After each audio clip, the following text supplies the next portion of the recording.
Assassin's Creed is Ubisoft Montreal's big title for this holiday, and it promises an open world where you get to play as an assassin.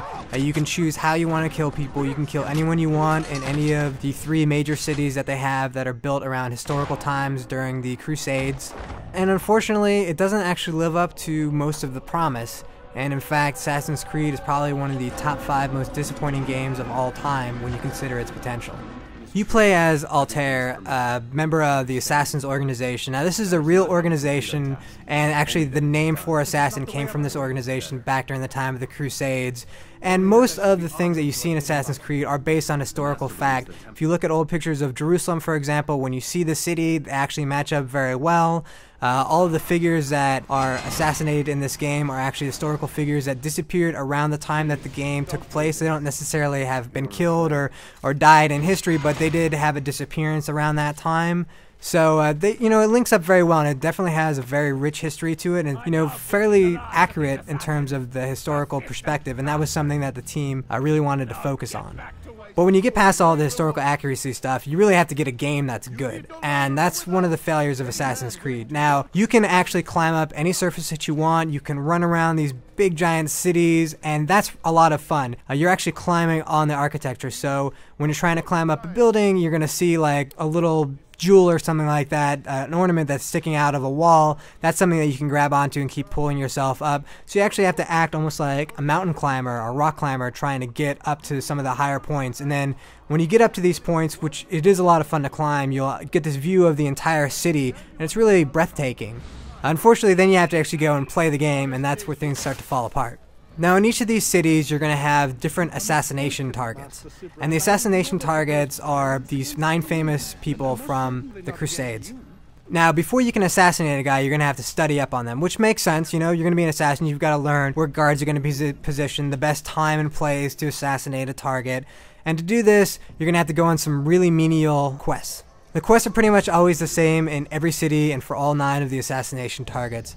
You're going to pickpocket people, you're going to interrogate people, which is just you basically beating the crap out of them with your fists. And then the worst of all is when you have to eavesdrop on people, which eavesdropping means you sit on a bench, you target the person with a trigger, and you just press a button to listen to what they're going to say.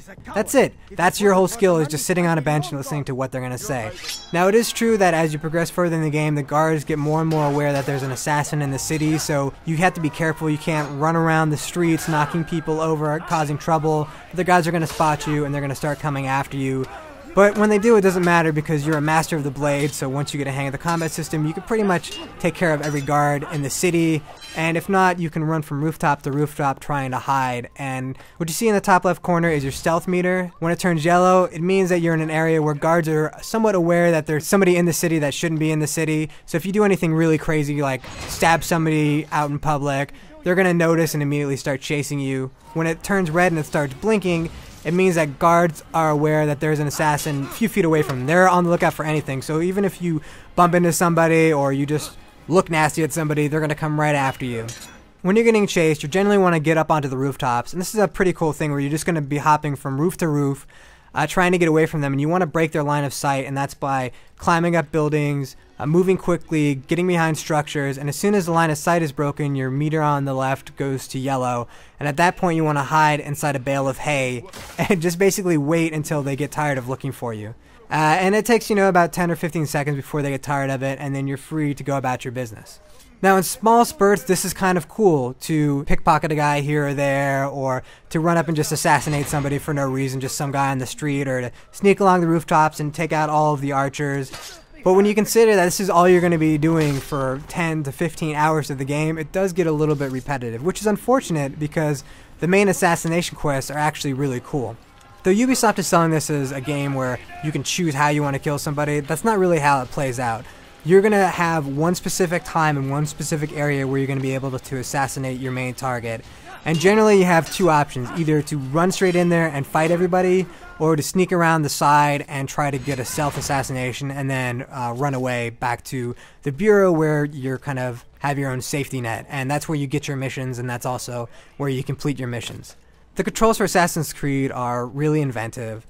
You basically use the face buttons as different parts of your body, so you're kind of acting as a puppeteer, and they even describe this in the game as you being a puppeteer. So one button is going to activate your head, which is to look at specific items. Then you have two buttons, one for each hand. One will be your weapon hand, another one is for your offhand. These are also used when trying to climb.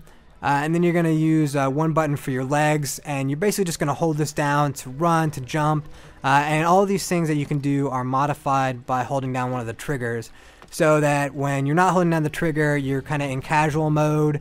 This is when you're going to do things that a normal citizen might do, and when you hold down the trigger, you're going to go to an extreme mode, this is when you're jumping from roof to roof. This is when you're climbing buildings.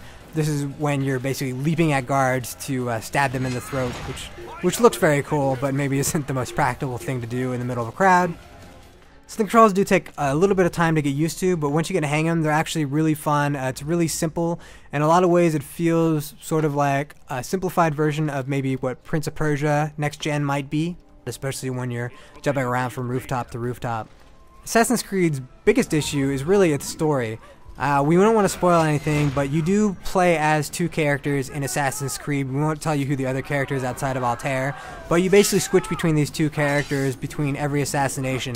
And the second character you play as, the whole storyline involved in that is awful. It has no purpose whatsoever of being involved in the story. In fact, the big twist of the game is revealed in the first 5 minutes, so imagine if you were watching The Sixth Sense and 5 minutes into the movie they told you that Bruce Willis was dead. Kind of make the rest of the movie seem stupid, and that's what happens in Assassin's Creed. And every time that you're in this other personality, it's just a pain. And unfortunately, while the big cities are really cool and climbing around is a lot of fun, all that potential is wasted on going back to very old game conventions of completing simple, almost mindless quests. And there's just a lot of minutia in Assassin's Creed that didn't need to be there, so unfortunately the game that was going to revolutionize the industry is actually a game that falls a little bit flat on its face. That doesn't mean that you can't enjoy Assassin's Creed, and some people certainly will get a lot of joy out of this game, but there are just far too many areas where the game goes wrong to really give it a very high recommendation. Assassin's Creed is the kind of game where you're better off probably renting it for a weekend than actually spending $60 to buy it and own it forever, because you're only going to want to play it once, and you may not even want to finish it at that. For the full written review of Assassin's Creed, you can check it out on IGN.com.